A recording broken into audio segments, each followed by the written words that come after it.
buyback. It was juicy. Everyone was excited about the buyback. You're stepping up buybacks. You've laid off 10% of the workforce. Look, we're still getting started here at Salesforce. You're wrong about stock buybacks. I fully support the UAW getting their fair share of profits. Stock buybacks are basically the same as dividends. Both affect stock price. Okay. Then make it illegal and keep staying the course on dividends. I mean, keep it illegal then. Why is it the preferred method of all these? And I don't even like dividends either, but like, let me tell you something, okay? Let me tell you something. Then why are they swapping over? I know why. Do you know why?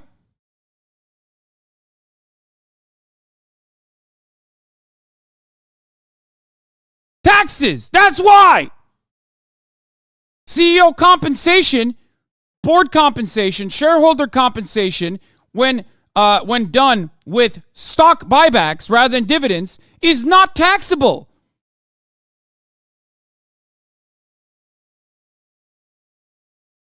Why? Why are finance bros like this?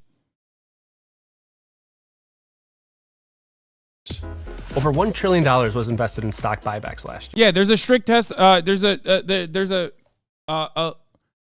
There are more adequate regulations surrounding dividends as well. Whereas stock buybacks are basically unlimited. You can do whatever the fuck you want. Trillion, with a T.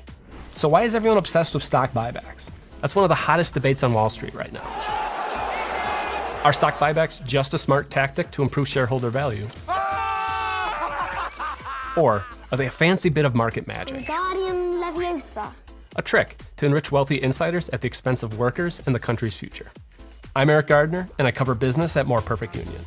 Today, we're going to unpack stock buybacks. A standard definition of stock buyback. Investors like stock buybacks because they can choose to sell. Dividends create taxable events for investors. All this happens because the corporate tax rate is so low. Corporate tax rate should be 30+%. Goes something like this. When companies have extra money, management takes the excess cash and purchases its own shares from the stock market. When they Yeah, hold on. Let's run this from the jump so that people understand. Sorry, I don't want to like confuse anybody here. Okay, here's how this works. At the expense of workers and the country's future. I'm Eric Gardner, and I cover business at More Perfect Union. Today, we're going to unpack stock buybacks. A standard definition of stock buybacks goes something like this.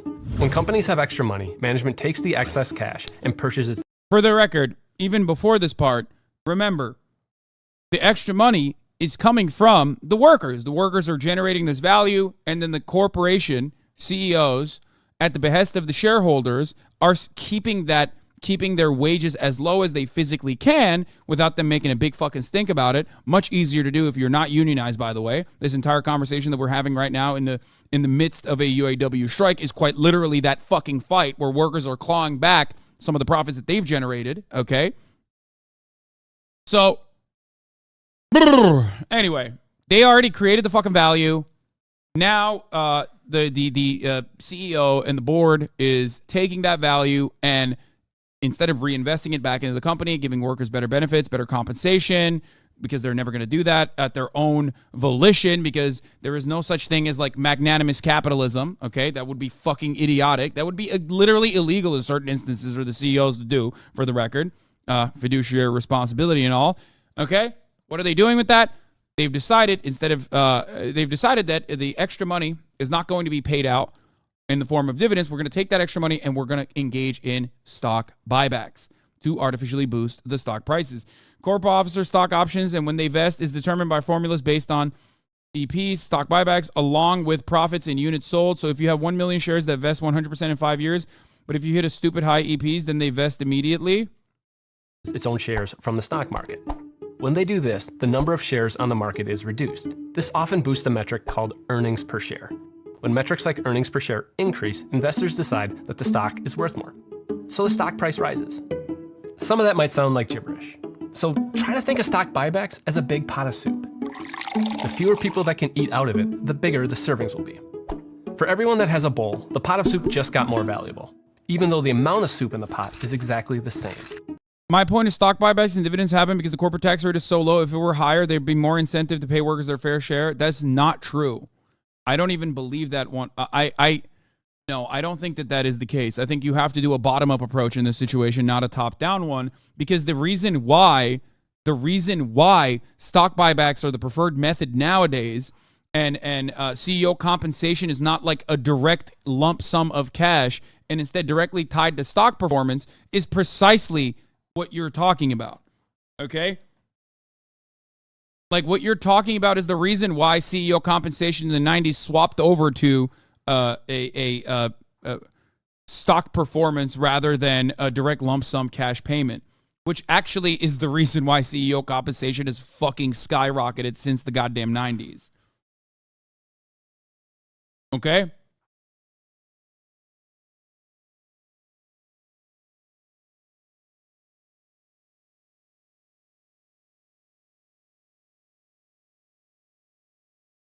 The soup doesn't taste better, there's not more soup, all the perceived value increase is on paper. If this sounds ridiculous, it's because it kind of is. It's why so many people consider stock buybacks nothing more than financial engineering. Proponents, 'Cause it is. or mostly large shareholders, love buybacks. They get more soup without having to spend more money. Here's an example. From 2018 to 2020, Apple spent $200 billion buying back around 2.5 billion shares worth of stock. So what that means is, if you're a regular investor with, let's say, 10 shares of Apple stock, you used to own 10 out of 20 billion shares. After Apple bought back its stock, you now own 10 out of 17.5 billion. That's immaterial. You might as well be some dandruff on Tim Cook's shoulder. But if you're Warren Buffett, whose company Berkshire Hathaway owned around 1 billion shares of Apple stock, it's worth billions. The company actually saw its ownership share of Apple increase despite selling $11 billion worth of stock during that time. Because of stock buybacks, Berkshire Hathaway shareholders found themselves owning 10% more of Apple without spending a penny. Now's the time when This is why, and also the fact that it like also boosts, it's a double bind. It boosts the stock price and it makes the stock price more valuable because people are technically buying the stock. So more people want to buy the stock because the stock price is going up. And this cycle also simultaneously boosts the stock in the other direction because now there's less available stock in the marketplace. So because there's less stocks out there that you could purchase, all of a sudden the one that you have is more valuable. And also there is this perception that the demand has increased, even though the demand hasn't fucking increased. It's the fucking company buying the stocks back. All of a sudden, you're doubly caked. you're probably asking yourself, how is this allowed? Well, for decades, it was actually a big no-no for companies to purchase their own stocks. 3 years of unprecedented depression have brought poverty and hunger. Buybacks helped cause the Great Depression. So the government recognized... Isn't that kind of just inflating the stock? Ding, ding, ding. That is precisely what is happening. That is precisely what they're doing. They are literally inflating the stock artificially. They are artificially inflating the stock without doing anything. It is just a financial massage, okay? That's all this is.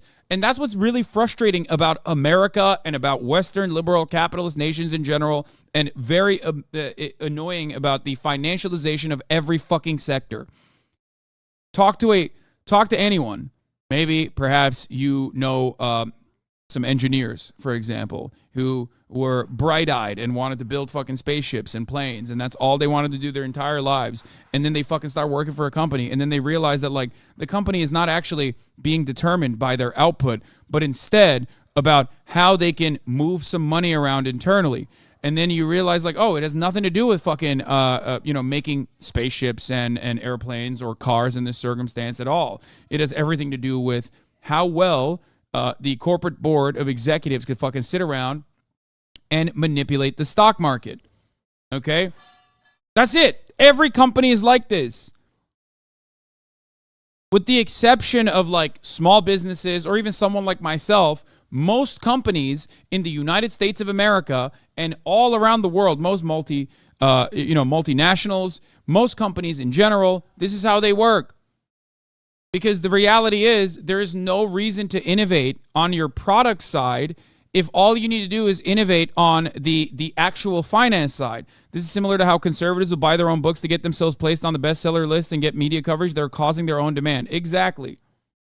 Which they literally did with the Sound of Freedom as well. So it's just a bank? Ding, ding, ding, ding, ding. Exactly. Every single fucking company now basically operates like they are a fucking bank. That's it.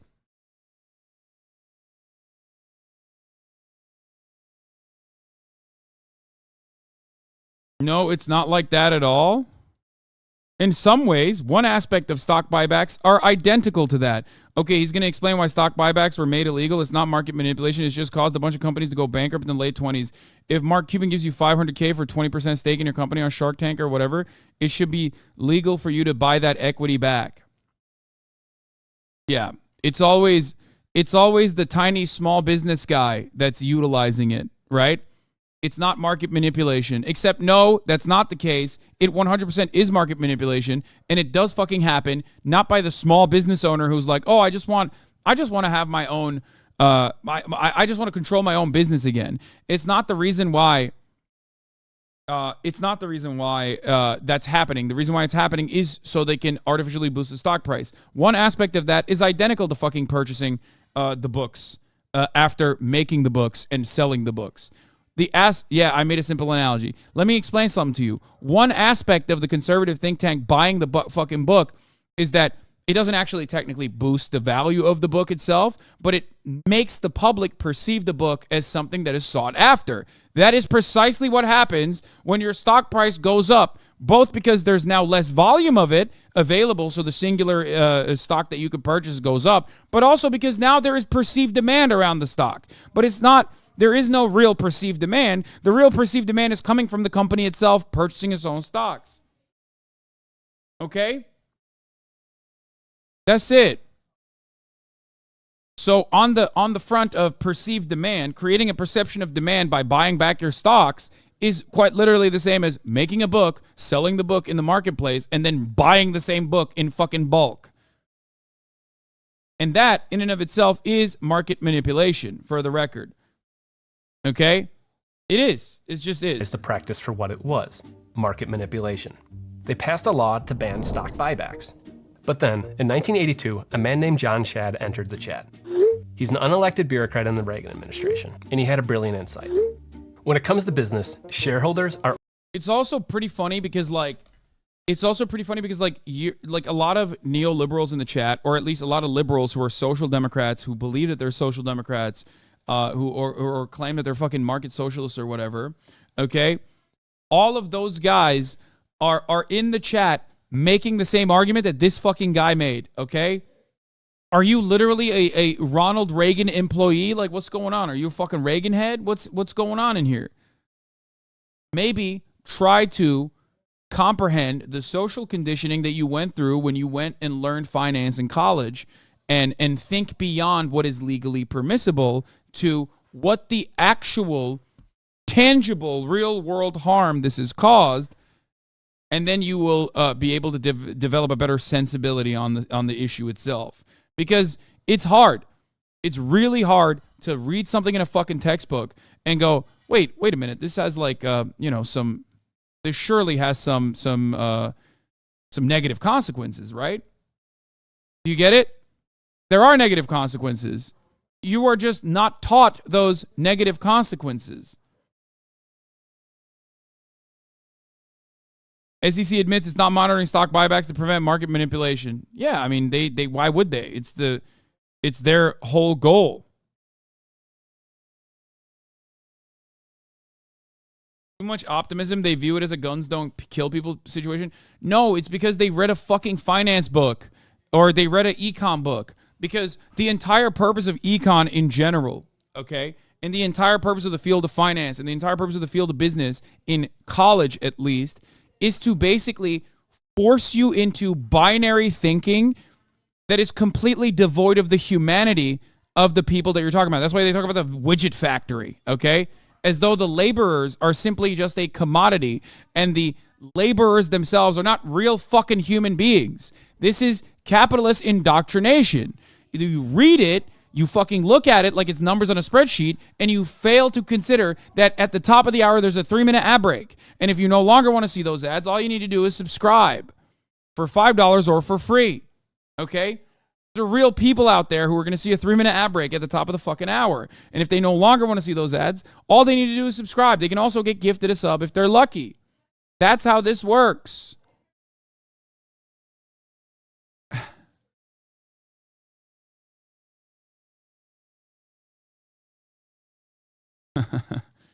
Data doesn't realize those are removing shares from the market. Companies aren't turning around and selling the stocks they bought back.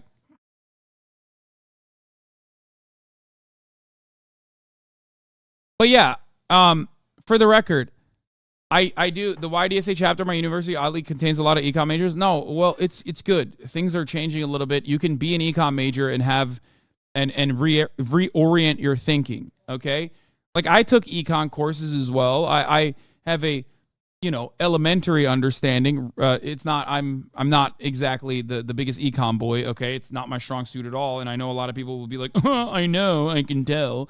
But like, the reality is that it's important to understand neoclassical economics specifically so that you can recognize its shortcomings. In my opinion, see, I immediately said, I know we can tell, and some dumb motherfucker in the chat goes, I know we can tell.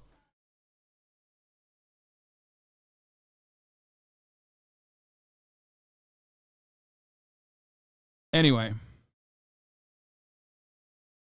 if American capitalists actually believed in keeping capitalism stable in the long term, they would support this basic market regulation. Without some kind of economic controls, the entire system eats itself in the short-term profit seeking. That is precisely what is going on. But because capitalism demands short-term profit seeking, it doesn't even fucking matter to them. They literally do not comprehend it. And that is precisely the reason why you have to do whatever you can to claw back those fucking profits.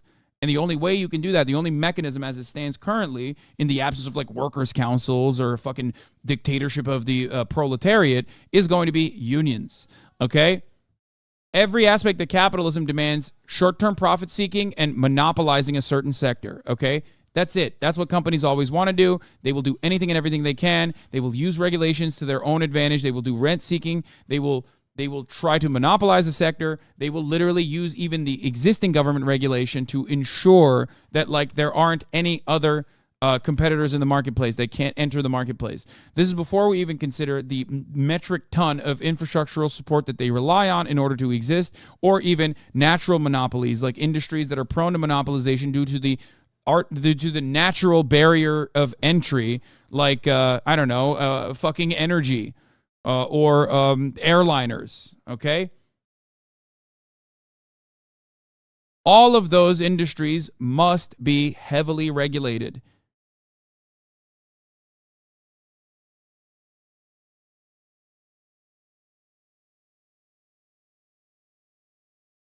The easiest way to tell if something is bad is simply imagine how hard a CEO would shit themselves if regulations got passed. As someone who currently works in finance, you are 100% correct on how this stuff is taught in college. Yes, there is a reason why when you open a fucking econ textbook, the way that they talk about workers is not as though they are humans, but simply one aspect of the manufacturing capacity. That's it. When you don't think about the guy as a fucking laborer with a family and a car loan and a student loan debt that he must pay, then it becomes much easier to just go, well, supply and demand, market forces. I'm sorry, this is the free market. We must do everything we can to ensure that the wages remain competitive in the marketplace. It is directly moving you away from, one, the labor theory of value and how value should be analyzed to value being analyzed in the capitalist marketplace on, how much people have, like how much demand people have, okay?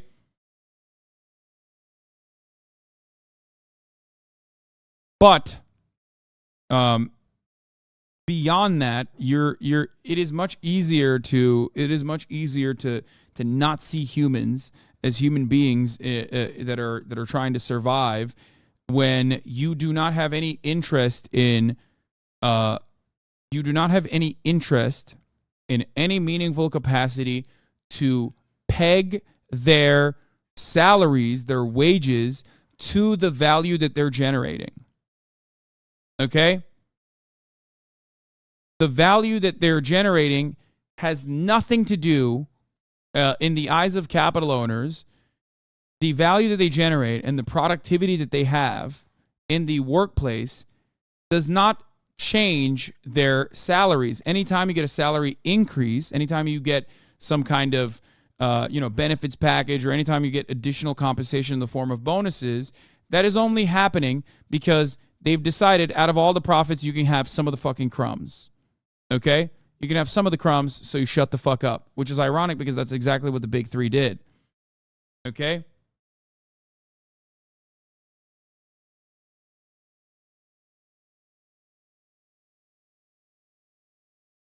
Can you think of a different context in which the word fiduciary is used? Not necessarily. I mean, it's the salary is retention, not reward. Yes, but also remember, my understanding of the world and my understanding of how commodities should be produced,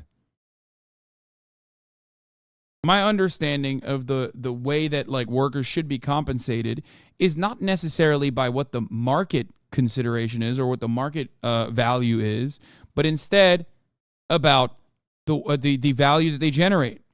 Okay?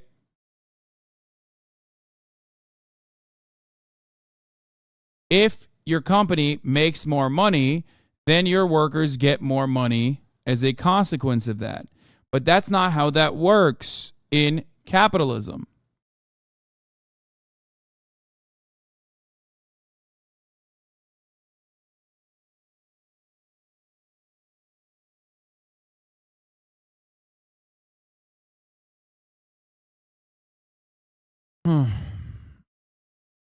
I'm just saying the one context I can think of is how a CEO has a fiduciary obligation to maximize value for the shareholders. I mean, it's the only context in which they have a fiduciary responsibility by law. But I mean, I would assume that like your lawyer has a legal responsibility to represent you fairly. You know what I mean? Like there are similarities in other workplaces. Fiduciary, on the other hand, is the legal financial responsibility. So that's the difference. Like it's a regulation that was put in place to ensure that like your the people who are managing your money, for example, not just like shareholders in a company, but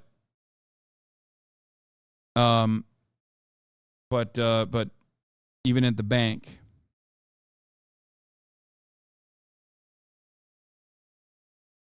But there are plenty of instances where like people that you work with have a legal responsibility to give their, to work with you as best as they possibly can.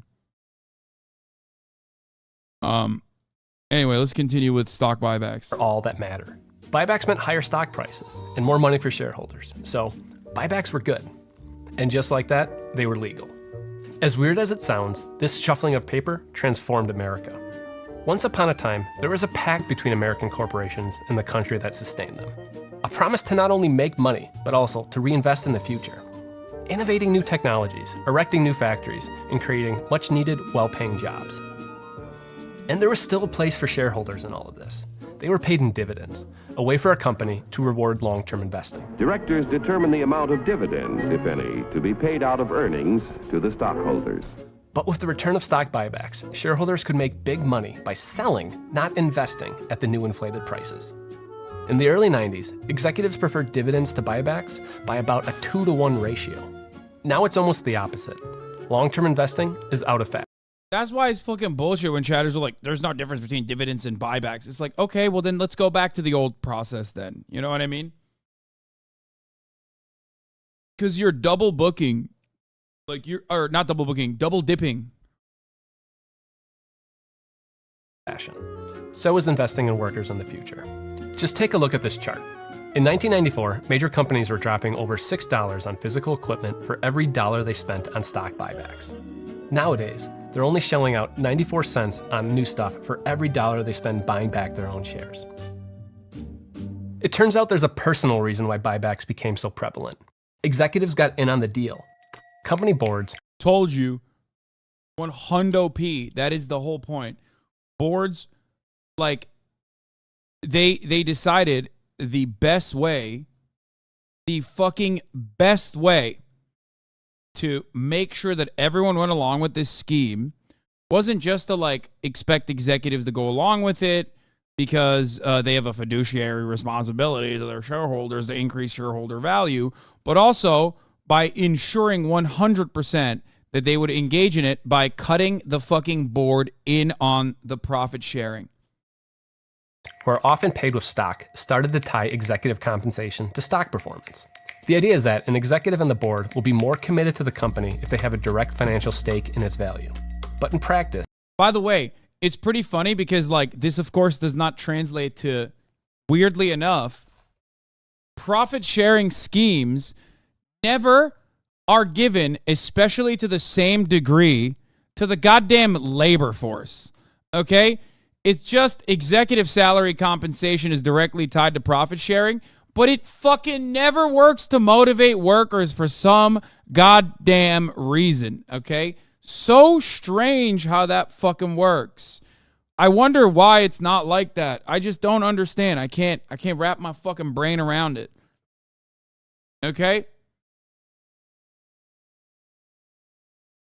Now, of course, this change also is the reason why so many motherfuckers, maybe because it isn't enough. I don't know, man. I just got here. No. There would have been genuine issues if that was the case anyway. But regardless, okay? Regardless, profit sharing schemes like this one with the CEOs is done because the CEO's interest is maintaining profits high. Workers do not want to maintain profits high because profits mean workers get paid less, okay? It is the antagonistic nature of capitalism between the working class and the owning class, okay?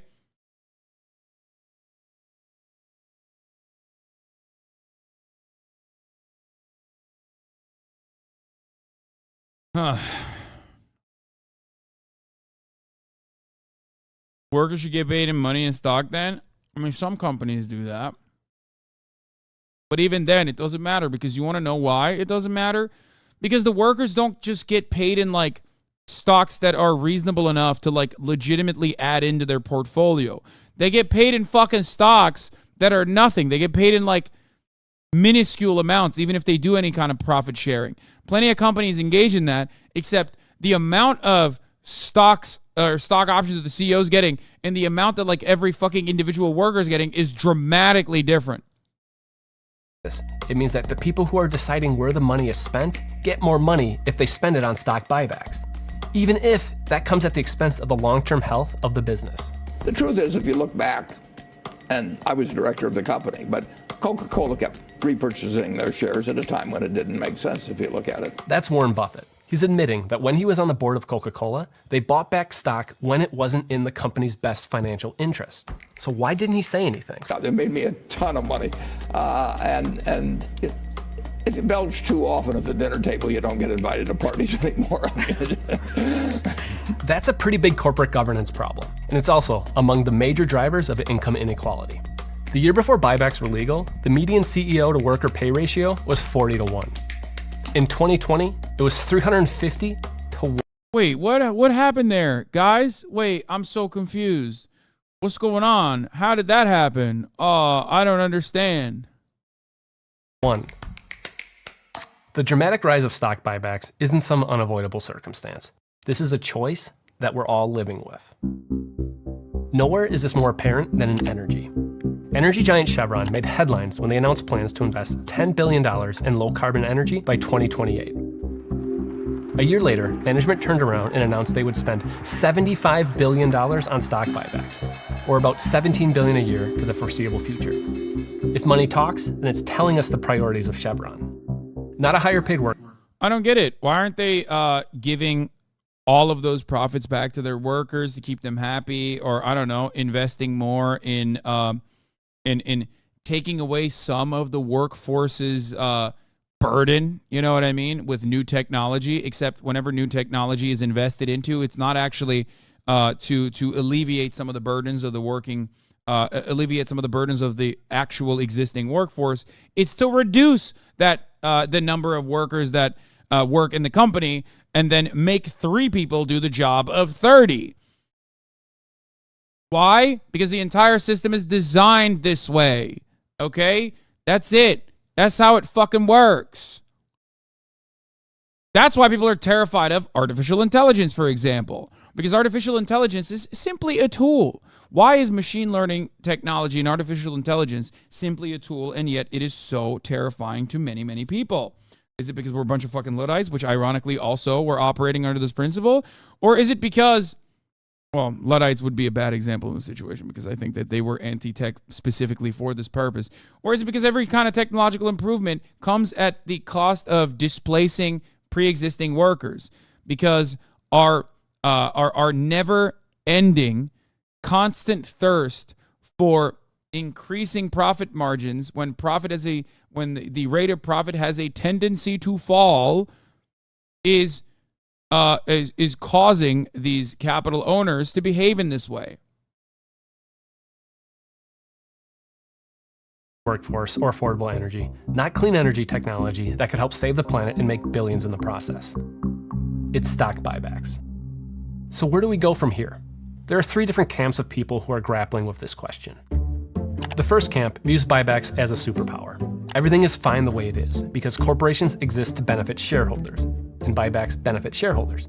The second camp says that we need to tax buybacks. A pretty diverse set of people take this view. You know, no one's a fan of more taxes, but of all the taxes you're trying to create, I think a tax on buybacks is a good idea, actually. They acknowledge that buybacks are causing harm by failing to invest in workers or the future. They use the record profits to buy back their own stock, rewarding the CEOs and shareholders. Corporations ought to do the right thing. This approach is gaining momentum. There was a provision in the Inflation Reduction Act that added a 1% tax on buybacks. It had a limited impact on corporate behavior. But now, there's talk about upping it to 4%. That's why I propose we quadruple the tax on corporate stock buybacks and encourage long-term investments. Most experts agree that this would actually change some behavior. The last camp is pushing for a simpler solution: ban stock buybacks. They can point to nearly 50 years of history as precedent. But that doesn't mean they won't face an uphill battle politically. Wherever you fall on the spectrum, it's important that we have this conversation. Because if we don't, unelected bureaucrats like John Shad will answer for us. And we won't like the results.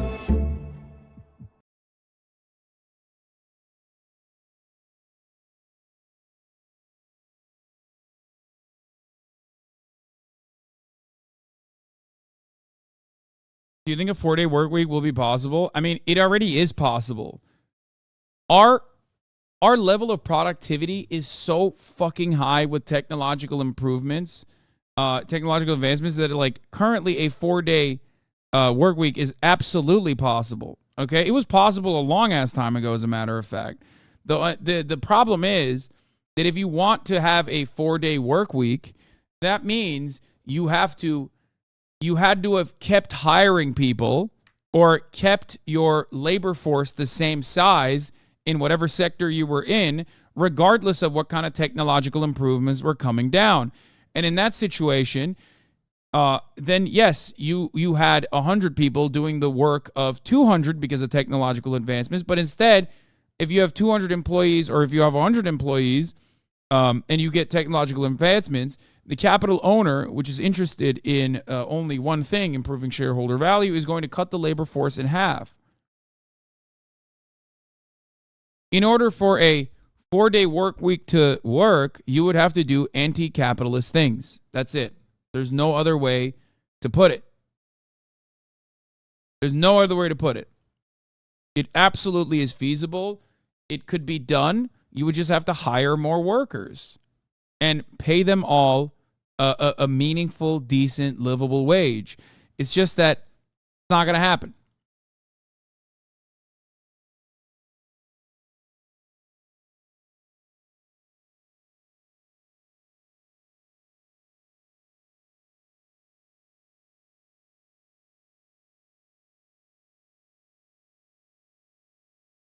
Can't wait for the 1-day work week. Let the robots work. Yeah, exactly. Except that doesn't mean you're going to work 1 day. You're going to keep working fucking 5 days, maybe 7 days.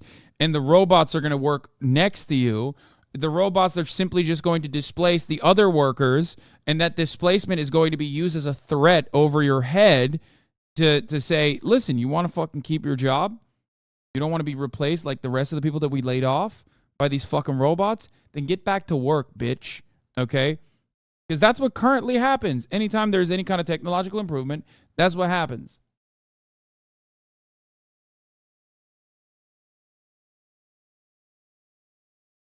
Now, of course, there's the other side. There's the other side of this where it's like, where is this going? You know, what happens to the people who don't have jobs?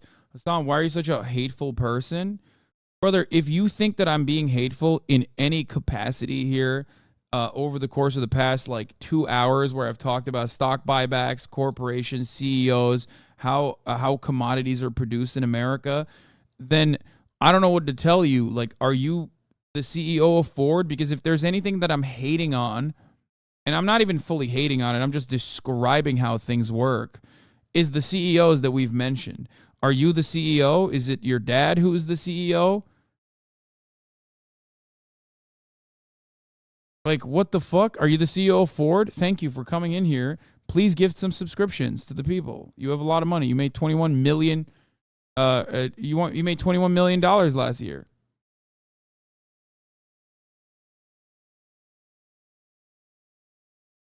So if people don't have money to buy stuff, then how would they make money? I love when people arrive at this question, which literally is I love this. This is Das Kapital, okay? The question you just literally asked is one that Mr. Carlos Mark also fucking asked, okay? You did it. You got it. That's the point. And when you don't have enough money because the amount of money that you're making at your workplace is getting lower and lower, so you don't even have money to buy the products that you are literally making, that's called alienation. Okay? That's one part of it. And the less money that you have, the more technological advancements make it so that your bosses decide to work less and less of you to do the job of 3, 4, 5, 10 people that used to do it before, okay?